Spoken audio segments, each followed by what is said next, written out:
اور دن والے فرشتے ٹھہر جاتے ہیں. پھر جب عصر کا وقت ہوتا ہے دونوں فرشتے اکٹھے ہوتے ہیں.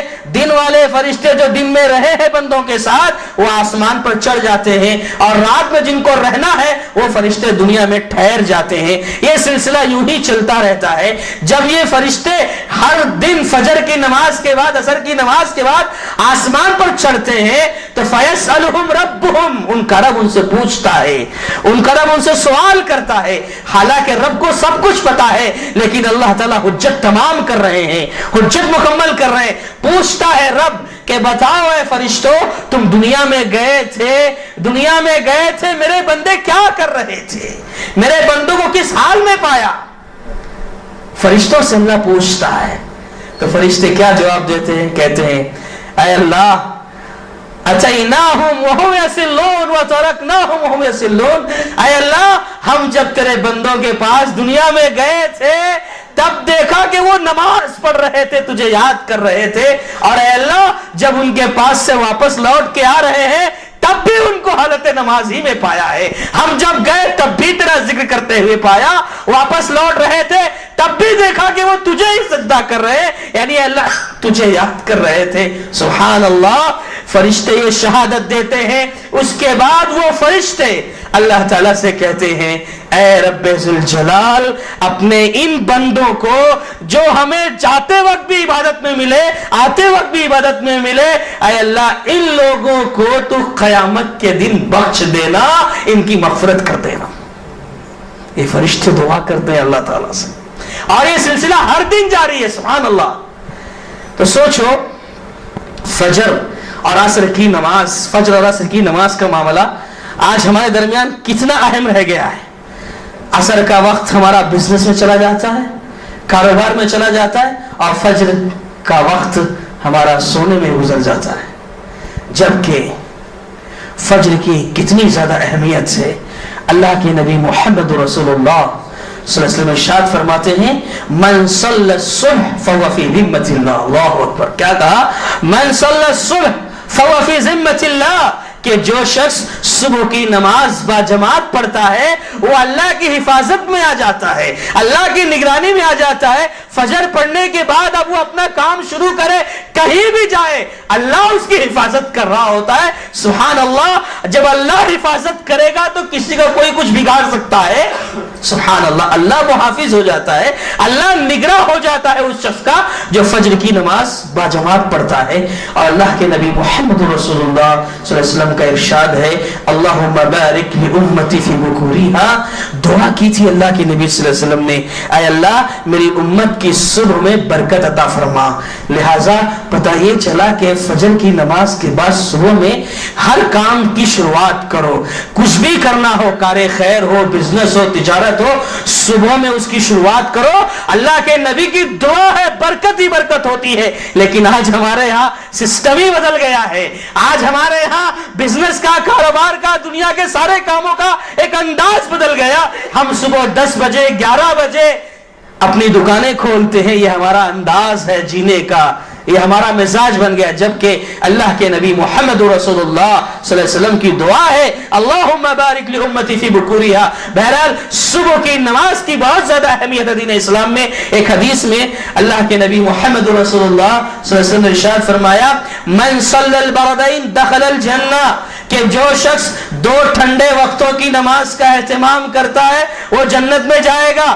2 ٹھنڈے وقت فجر اور عصر, ان دونوں نمازوں کا جو اہتمام کرے گا با جماعت, سبحان اللہ, اتنی زیادہ فضیلت کے جنت کی سند, جنت کی سرٹیفکیٹ دے دی اللہ کے نبی صلی اللہ علیہ وسلم نے کہ فجر اور عصر پڑھتا رہے گا جنت میں جائے گا, وہ جنت میں اسے داخلہ ملے گا.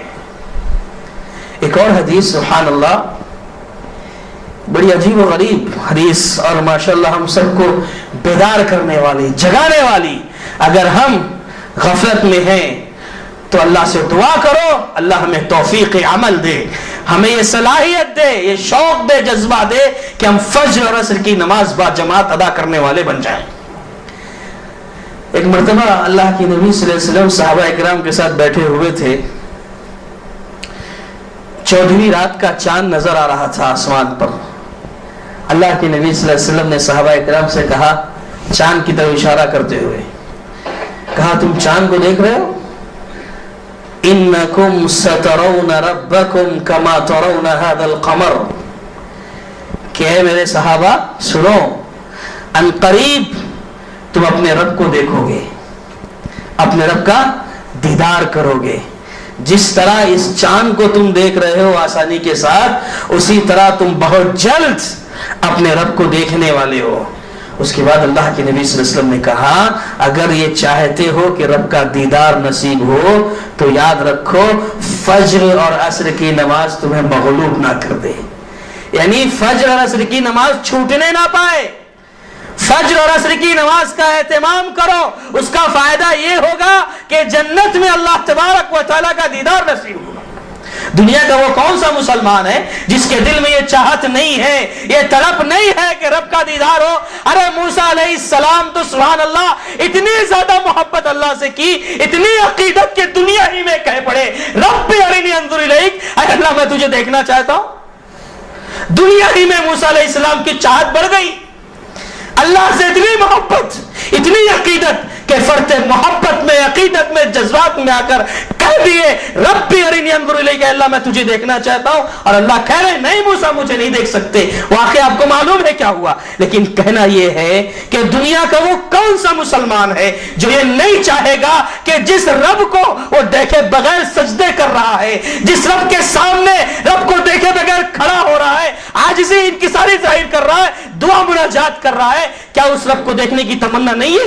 ہر مسلمان کے اندر ہے۔ لیکن یاد رکھو اللہ کے نبی محمد رسول اللہ صلی اللہ علیہ وسلم نے ارشاد فرمایا ہے کہ فجر اور عصر کی نماز مغلوب نہ ہونے پائے، تمہیں مغلوب نہ کر دے، اس لیے تم اس کا اہتمام کثرت سے کیا کرو۔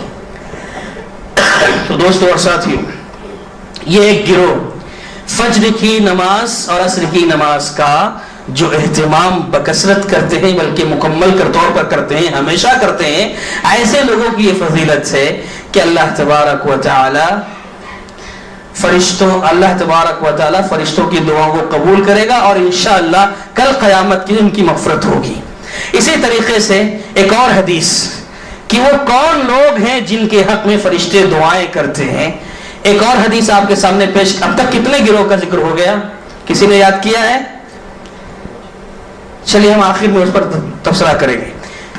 ایک اور حدیث جس میں دو لوگوں کا تذکرہ ہوا، اللہ کے نبی محمد رسول اللہ صلی اللہ علیہ وسلم ارشاد فرماتے ہیں، کہا دعوت المرء المسلم لأخيه بظهر الغیب مستجابة عند رأسه ملك مؤکل به كلما دعا لأخيه بخير قال الملك المؤکل به آمین ولک بمثل۔ اللہ کے نبی محمد رسول اللہ صلی اللہ علیہ وسلم ارشاد فرماتے ہیں کہ ایک مسلمان اپنے دوسرے مسلمان بھائی کے لیے اس کی غیر موجودگی میں دعا کرتا ہے، وہ دعا قبولیت کا درجہ رکھتی ہے۔ دیکھو کتنی اعلیٰ تعلیم ہے اسلام کی، آپس میں مسلمان کس طرح رہیں، محبت سے، پیار سے، ان کے درمیان کتنی الفت ہونی چاہیے، کیا مزاج ہے اسلام کا، کیا تعلیم ہے سبحان اللہ اسلام کی۔ اگر یہ تعلیم دنیا والوں کو پتہ چل جائے، آج دنیا والوں کو معلوم نہیں، دہشت گردی کا الزام لگایا جاتا ہے، سبحان اللہ قتل کا الزام لگایا جاتا ہے مسلمانوں پر کہ مسلمان ایسے ہوتے ہیں ویسے ہوتے ہیں، جبکہ اسلام کی تعلیم یہ من قتل نفسا، پوری آیت آپ کو معلوم ہے۔ یہاں دیکھو ایک مسلمان کو دوسرے مسلمان کے ساتھ، بلکہ اگر آپ گہرائی سے دیکھیں گے تو پوری انسانیت کے ساتھ ہمدردی کی جو تعلیم اسلام نے دی ہے کسی اور مذہب نے نہیں دی۔ تو کہا دعوت المرء المسلم لاخیہ بظہر الغیب مستجابہ، کہ ایک مسلمان اپنے دوسرے مسلمان بھائی کے لیے اس کی غیر موجودگی میں دعا کرے تو وہ دعا اللہ قبول کرتا ہے۔ کیوں؟ آگے کیا ہے؟ عند رأسہ ملک مؤکل بہ، کیونکہ جب وہ دعا کر رہا ہوتا ہے تو اس کے سرہانے، اس کے پاس ایک فرشتہ مقرر ہوتا ہے، ایک فرشتہ کھڑا ہوا ہوتا ہے، ایک فرشتہ وہاں ٹھہرا ہوا ہوتا ہے۔ کلما دعا لأخیہ بخیر، جب وہ شخص اپنے بھائی کے لیے خیر کی دعا کرتا ہے، قال الملک المؤکل به، وہاں جو فرشتہ ٹھہرا ہوا ہوتا ہے وہ کہتا ہے آمین. کیا کہتا ہے؟ آمین کہتا ہے. اے اللہ یہ شخص جو دعا کر رہا ہے اپنے بھائی کے لیے، اے اللہ اس کی اس دعا کو قبول کر لے. سبحان اللہ، فرشتے آمین کہہ رہے ہیں. کیا مطلب؟ یعنی فرشتوں کا آمین کہنا یعنی یہ کہنا ہے اللہ یہ جو مانگ رہا ہے اپنے بھائی کے لیے اسے سب عطا کر دے، دے دے. قبولیت ہوتی ہے. اللہ اکبر. پھر اس کے بعد کہا فرشتے نے وَلَكَ بِمِثْلٍ، اور اے اللہ ساتھ ہی ساتھ یہ جو اپنے بھائی کے لیے مانگ رہا ہے وہی ساری چیزیں اسے بھی عطا کر دے. یعنی اس حدیث میں دو لوگوں کا تذکرہ ہوا جس کے حق میں فرشتے دعا کرتے ہیں. ایک تو وہ شخص جو دعا کر رہا ہوتا ہے اور دوسرا جس کے لیے دعا کر رہا ہوتا ہے. دونوں کے لیے فرشتے نے دعا کی ہے آمین کہہ کر، وَلَكَ بِمِثْلٍ کہہ کر. آمین کہہ کر اس کی دعا قبول ہو رہی ہے اپنے دوسرے بھائی کے لیے، وَلَكَ بِمِثْلٍ کہہ کر خود دعا کرنے والے کے لیے. تو پتہ چلا شریعت اسلامیہ نے، دین اسلام نے یہ بھی تعلیم دی ہے، یہ مزاج دیا ہے کہ معاشرے میں محبتیں کیسے قائم ہوں گی. اس کا ایک سبب یہ بھی بیان کیا ہے کہ ایک مسلمان کو چاہیے کہ اپنے دوسرے مسلمان بھائی کے لیے اس کی غیر موجودگی میں دعائیں کیا کرے. سبحان اللہ. تو بہرحال فرشتوں کی دعاؤں کے مستحق جو بنتے ہیں، فرشتوں کی دعاؤں سے جو لوگ فیض یاب ہوتے ہیں، ان میں ایک گروہ یہ بھی ہے جو اپنے بھائی کے لیے دعا کرے. اسی طریقے سے اور ایک گروہ جس کے حق میں فرشتے دعا کرتے ہیں، کون ہے وہ جانتے ہیں؟ اللہ کے نبی محمد رسول اللہ صلی اللہ علیہ وسلم ارشاد فرماتے ہیں کہ ما من یوم یصبح العباد الا ملکان ینزلان، کہ ہر دن جب صبح ہوتی ہے تو دو فرشتے آسمان سے اترتے ہیں. ہر دن روزانہ کا یہ عمل ہے. ایسا نہیں کہ ایک دن کے بعد دوسرے دن یا کبھی مہینے میں نہیں. ہر دن جب صبح ہوتی ہے تو دو فرشتے آسمان سے اترتے ہیں اور ایک فرشتہ دعا کرتا ہے اس شخص کے حق میں جو اللہ کے راستے میں خرچ کرتا ہے، اللہ کے راستے میں صدقہ کرتا ہے. آپ مسجدوں میں آتے ہو، اللہ کے راستے میں خرچ کرتے ہو، تعلیم کے میدان میں خرچ کرتے ہو، غربا مساکین فقراء پر خرچ کرتے ہو، تو روزانہ فرشتہ دعا کرتا ہے اللہم آتی منفقا خلفا، اے اللہ تیرا یہ بندہ تیرے راستے میں خرچ کر رہا ہے، اے اللہ یہ اتنا خرچ کر رہا ہے، اے اللہ تجھ سے یہ التجا ہے، تجھ سے یہ دعا ہے کہ جتنا یہ خرچ کر رہا ہے تو اس کو اتنا دیتا چلا جا، اس کے مال میں اضافہ کر، برکت عطا فرما. یہ فرشتہ دعا کرتا ہے. سبحان اللہ. کس کے حق میں؟ جو اللہ کے راستے میں مال خرچ کرتا ہے. اور یقیناً دوستو دین اسلام کو جہاں ضرورت ہے اہل علم کی، مبلغین کی، دعات کی، وہیں پر ضرورت ہے پیسوں کی، مال کی.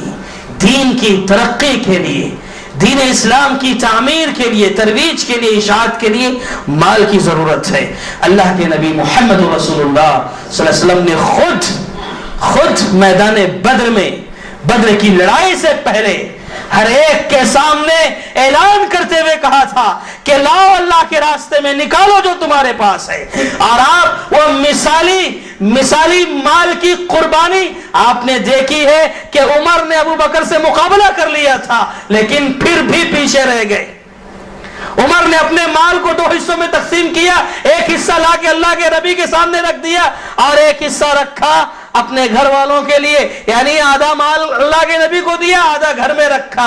ابو بکر صدیق رضی اللہ تعالیٰ عنہ کے بارے میں جب بات آئی، عمر تو سوچ رہے تھے کہ ابو بکر سے میں آگے بڑھ جاؤں گا، لیکن ابو بکر کی جب بات آئی تو سبحان اللہ انہوں نے اپنے گھر میں کچھ نہیں چھوڑا، مال سب کا سب لایا، اللہ کے نبی کے قدموں میں ڈال دیا. پوچھا ابو بکر گھر میں کیا چھوڑا؟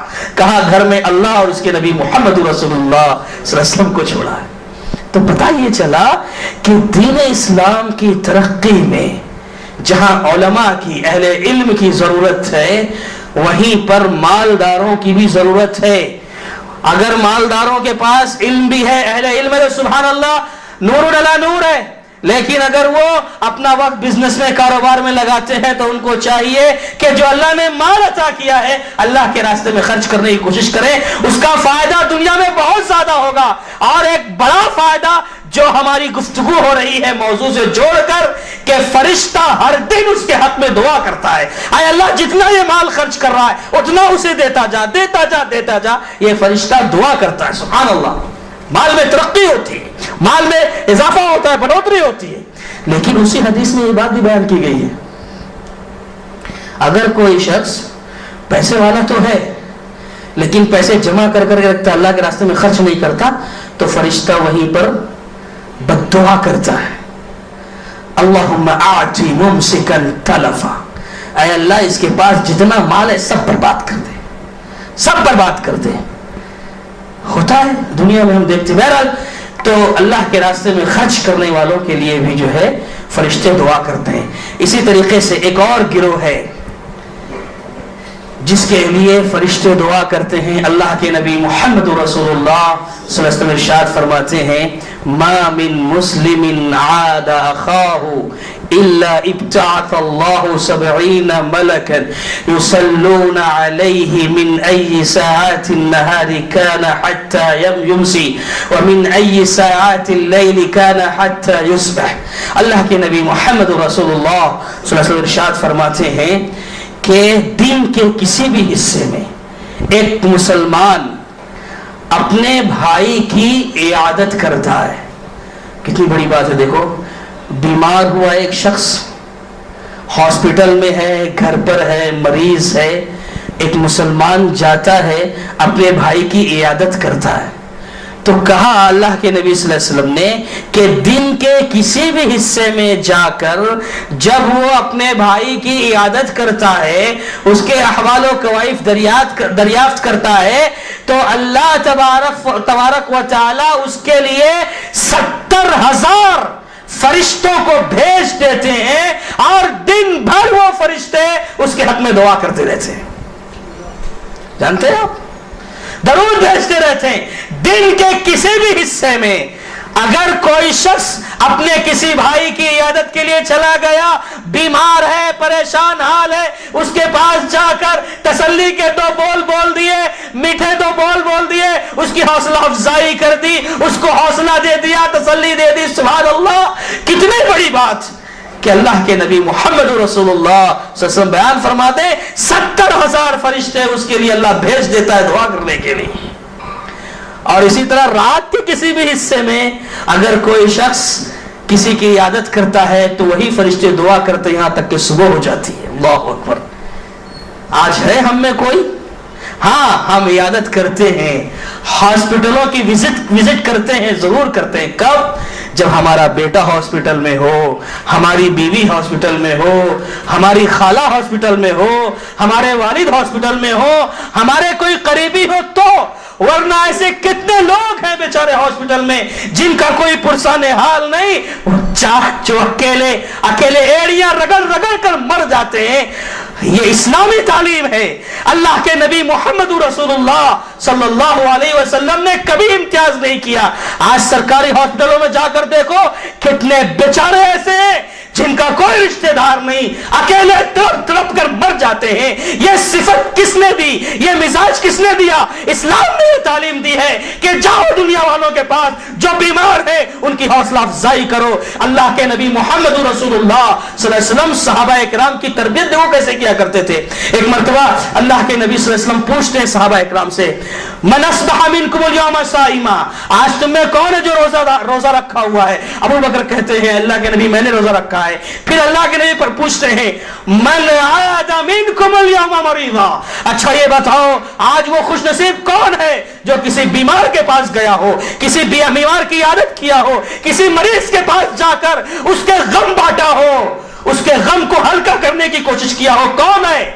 ابو بکر صف اول میں تھے۔ کہا اللہ کے نبی آج میں نے وہ کام بھی کیا ہے، میں فلاں مریض کے پاس گیا تھا، آج میں نے عادت کی ہے۔ اسی حدیث میں 4 عمل اللہ کے نبی نے بتائے۔ اس کے بعد کہا وَمَا اجْتَمَعْنَا فِي إِمْرِئٍ إِلَّا دَخَلَ الْجَنَّةَ، یہ خوبیاں جس کسی میں داخل ہو جاتی ہیں اللہ تبارک و تعالیٰ اسے جنت میں داخل کرتا ہے۔ عیادت کرنا یہ ہمارے نبی کی سنت ہے، لیکن افسوس ہم مسلمانوں نے اسے اپنی زندگی سے خارج کر دیا۔ دورے کرو، میں آپ کو بتاؤں، ہم کہ جب غیر مسلموں سے ملاقات کرنے کے لیے فیلڈ ورک کے لیے جاتے ہیں، ہاسپٹلوں کا دورہ کرتے ہیں، اللہ اکبر، آنسو نکل آتے ہیں، ایسے ایسے لوگ ایسے تڑپتے ہیں، کوئی ان کا پرسان حال نہیں ہوتا۔ اور سرکاری ہاسپٹلوں کا معاملہ کیا ہوتا ہے ہم سب اچھی طرح جانتے ہیں۔ اس لیے مسلمانوں اپنے اندر اسلام کی تعلیم کو زندہ کرو، اپنے اندر پیدا کرو وہ قوتیں، وہ صلاحیتیں کہ دنیا والے جب مسلمانوں کے اس کردار کو دیکھے تو قرآن کی روشنی میں ربما یود الذین کفروا لو کانوا مسلمین، یہ غیر مسلم مشرک جب مسلمانوں کو دیکھے تو رش کرے، خواہش کرے کہ کاش میں بھی مسلمان ہوتا تو کتنا اچھا ہوتا۔ ایسا کردار پیدا کرو، جب ایسے دورے کرو گے تب جا کر کے تمہارے لیے لوگوں کے دلوں میں ہمدردی پیدا ہوگی۔ ابھی یہ واقعہ چنئی کا واقعہ جو پیش آیا آپ سب جانتے ہیں، ایک بڑا حادثہ، سیلاب کی زد میں ایک بڑی قوم آئی، ہلاک و برباد ہوئی، کتنے لوگ برباد ہوئے، ختم ہوئے۔ ایسے میں مسلمانوں نے کتنا نمایاں کردار ادا کیا جانتے ہیں آپ؟ ساری مسجدیں ان کے لیے کھول دی گئیں، لاکھوں کی تعداد میں وہاں کی جماعت و جمعیتوں نے، وہاں کے مسلمانوں نے بغیر کسی تعصب کے سارے مسلمانوں نے ایسی خدمت کی، سبحان اللہ، غیر مسلموں کے تاثر آئے۔ انہوں نے کیا کہا کہ اللہ کے واسطے اب کسی مسجد کو بابری مسجد کی طرح مت توڑنا، ورنہ ایسی حالت میں ہمیں پناہ کہاں ملے گی، مسجدیں آباد رہنے دو، یہ غیر مسلم کا تاثر ہے۔ ایسے تاثر دیکھو غیر مسلموں کے۔ ایک فیملی کہتی ہے ہم تو غیر مسلموں کو دہشت گرد سمجھتے تھے، ہم ان کے پاس کبھی جانا پسند نہیں کرتے تھے، ان کی مسجدوں کو دیکھنا پسند نہیں کرتے تھے، لیکن انہوں نے اس موقع پر، ہماری اس مصیبت پر ہمارا ساتھ دیا۔ ہم یہ یقین کر رہے ہیں کہ مسلمان دہشت گرد نہیں، مسلمان بہت اچھے ہوتے ہیں، بہت اچھے ہوتے ہیں، یہ تاثر دیا۔ اس لیے اللہ کے نبی محمد رسول اللہ صلی اللہ علیہ وسلم کی جو سنتیں ہیں اسے زندہ کرو، بیمار کے پاس جاؤ، اور یاد رکھو کوئی تفریق نہیں کی اللہ کے نبی صلی اللہ علیہ وسلم نے کہ صرف مسلمان ہی کے پاس جاؤ۔ وہ دلیل پیش کر کے بات ختم کر دے، وقت ہو گیا ہمارا۔ ایک یہودی لڑکا، بخاری شریف کی روایت ہے، معذرت کے ساتھ وقت ختم ہو گیا، ایک یہودی لڑکا اللہ کے نبی صلی اللہ علیہ وسلم کی خدمت کیا کرتا تھا، یہودی تھا۔ کسی کافر کی بیماری میں جانا، اس کو تسلی کے دو بول بولنا، دیکھو اللہ کے نبی سے سیکھو۔ یہودی کے گھر پر گئے آپ، یہودی کے گھر پر گئے، لڑکا بستر موت پر ہے، وہاں گئے، اس کی خیریت دریافت کی۔ وہ یہودی اللہ کے نبی صلی اللہ علیہ وسلم کی آمد پر متاثر ہو گیا کہ ارے یہ محمد جس کے خلاف ہم لوگ پروپیگنڈے کرتے ہیں، یہ میرے گھر پر چل کر آیا ہے میرے بیٹے کو دیکھنے کے لیے۔ اللہ کے نبی صلی اللہ علیہ وسلم نے موقع دیکھا، کہا اسلم یا ولد، اے لڑکے اسلام قبول کر لے۔ لڑکے نے جب سنا تو فنظر الی ابیہ، اپنے باپ کی طرف سوالیہ نظروں سے دیکھنے لگا۔ باپ تو پہلے ہی متاثر ہو چکا تھا اللہ کے نبی صلی اللہ علیہ وسلم سے، کہنے لگا اتے ابو القاسم، اے میرے بیٹے محمد بن عبداللہ صلی اللہ علیہ وسلم جو کہہ رہے ہیں ان کی بات مان لو۔ لڑکے نے کلمہ شہادت کا اقرار کیا، مسلمان ہوا۔ اللہ کے نبی صلی اللہ علیہ وسلم وہاں سے کہتے ہوئے نکلے، الحمدللہ الذی انقذہ من النار، اے اللہ تیرا لاکھ لاکھ شکر و احسان ہے کہ تو نے میرے ذریعے اس لڑکے کو نار جہنم سے بچا لیا۔ حاضرین، اسلام کی دعوت کا ایک بہت بڑا ذریعہ ہے یہ کہ بیماروں کے پاس جاؤ، غیر مسلموں کے پاس جاؤ، دم کرو، ان کو تھوڑا تسلی دو، آپ کے لیے راستہ کھلے گا۔ فَإِذَا الَّذِي بَيْنَكَ وَبَيْنَهُ عَدَاوَةٌ كَأَنَّهُ وَلِيٌّ حَمِيمٌ، مسلم اور غیر مسلم کے درمیان جو کٹر سے کٹر دشمنیاں ہیں، محبتوں میں تبدیل ہو جائیں گی۔ جانتے ہیں آپ، اسلام کے مزاج کو اپناؤ، اسلام کی تعلیم کو اپنا۔ بہرحال دوستوں اور ساتھیوں، باتیں بہت لمبی ہو رہی ہیں، کہنا یہ ہے کہ فرشتے ایسے لوگوں کے لیے دعائیں کرتے ہیں، اور سوچو آپ 70,000 فرشتے اللہ بھیجتا ہے، کتنی بڑی بات ہے یہ۔ دن کے کسی حصے میں اگر کسی بیمار کے پاس کوئی جائے، اللہ 70,000 فرشتے بھیجتا ہے، شام تک اس کے لیے دعا کرتے ہیں۔ اگر رات میں جاتا ہے تو صبح تک فرشتے دعا کرتے رہتے ہیں۔ اللہ اکبر، اللہ سے دعا کرو اللہ ہم سب کو اعمال صالحہ کی توفیق عطا فرمائے. ہم اللہ سے دعا کرتے ہیں اے اللہ جو باتیں کہی گئی، جو خوبیاں بتائی گئی، جو اعمال صالحہ بتائے گئے، اے اللہ وہ سارے کام ہمیں کرنے کی توفیق عطا فرما دے. اے اللہ ہم لوگوں کو اس لائق بنا دے کہ ہمارے لیے فرشتے دعا کرنے لگ جائیں. اے اللہ ہمیں جب تک دنیا میں رکھنا ہم سے دین اسلام اور دین حنیف کی خدمت لیتے رہنا. اے اللہ ہمیں دنیا میں رکھنا تو عزت کے ساتھ رکھنا. اے اللہ ہمیں دنیا میں رکھنا تو عزت کے ساتھ رکھنا. ہمارا خاتمہ ہو تو ایمان بالخیر پر ہو. آمین. بارک اللہ لنا ولکم فی القرآن العظیم ونفعنا وإیاکم بالآیات ذکر الحکیم رب الحلیم.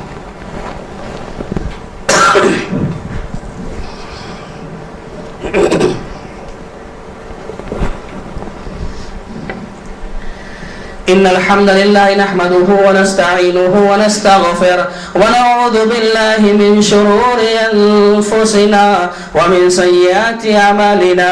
من يهده الله فلا مضل له ومن يضلل فلا هادي له. وأشهد أن لا إله إلا الله وحده لا شريك له وأشهد أن محمدا عبده ورسوله. أما بعد فإن خير الحديث كتاب الله وخير الهدي هدي محمد صلى الله عليه وسلم وشر الأمور محدثاتها وكل محدثة بدعة وكل بدعة ضلالة وكل ضلالة في النار. أعوذ بالله من الشيطان الرجيم. إن الله يأمر بالعدل والإحسان وإيتاء ذي القربى وينهى عن الفحشاء والمنكر والبغي يعظكم لعلكم تذكرون. اذكروا الله يذكركم ويستجيب لكم ولذكر الله أكبر.